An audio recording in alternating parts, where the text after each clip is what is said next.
یادوں کے زخم۔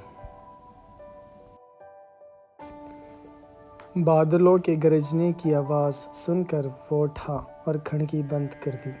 پلٹتے سمے ہاتھ کھڑکی کے ٹوٹے ہوئے حصے سے ایسے زور سے لگا کہ زخمی ہو کر خون رسنے لگا۔ دایاں ہاتھ زخمی تھا، تبھی بائیں ہاتھ سے پٹی کرتے ہوئے اسے خاصی مشکل پیش آئی۔ اس کے باقی روم میٹس جا چکے تھے اور رکتے بھی تو کس لیے؟ آخری پرچہ ہونے کے بعد بھلا کوئی کیوں کر اپنے گھر سے دور رہتا؟ عالیان کو زخمی ہاتھ میں درد بڑھتا محسوس ہو رہا تھا۔ ایسی الٹی سیدھی پٹی کرنے کے بعد درد نے تو بڑھنا ہی تھا۔ اسے اچانک سے حسام کی یاد آنے لگی۔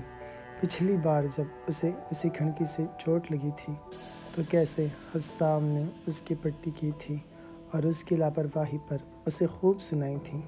کاش وہ آج بھی آ کر اسے ویسے ہی باتیں سناتا اور وہ اس کے گلے لگ کر اسے بتا سکتا کہ میں نے تمہیں کتنا یاد کیا، لیکن اب یہ ناممکن تھا۔ بھلا مردہ ہستیوں کا زندہ لوگوں کی دنیا میں کیا کام؟ اس کا بہترین ساتھی اس سے بہت دور جا چکا تھا، اس جگہ جہاں سے واپسی ممکن نہیں ہوا کرتی۔ 15 سالہ دوستی کے باوجود اس کے مر جانے کے بعد عالیان اب تک کیسے زندہ تھا؟ شاید خود بھی وہ اس بات سے لاعلم تھا۔ وہ اکثر حسام سے کہا کرتا کہ تم مجھ سے پہلے نہ مرنا، ورنہ تمہارے غم میں نے بھی مر جانا ہے، اور حسام مسکرا کر بس یہی کہتا، کوئی کسی کے غم میں نہیں مرتا میرے یار۔ سب نے اپنے مقررہ وقت پر ہی اس دنیا سے جانا ہے۔ 15 سال ایک ساتھ پڑھنے، اسکول سے کالج اور کالج سے یونیورسٹی تک ایک ساتھ ہاسٹل میں رہنے کے بعد اب وہ ایک دوسرے کے لیے اپنے گھر والوں سے بڑھ کر تھے۔ وہ اکثر سونے سے پہلے حسام کے بارے میں سوچتا کہ شاید وہ اسے خواب میں آئے۔ اس نے کہیں سنا تھا کہ سونے سے پہلے انسان جو بھی سوچتا ہے اکثر اس کو وہی خواب میں بھی آتا ہے۔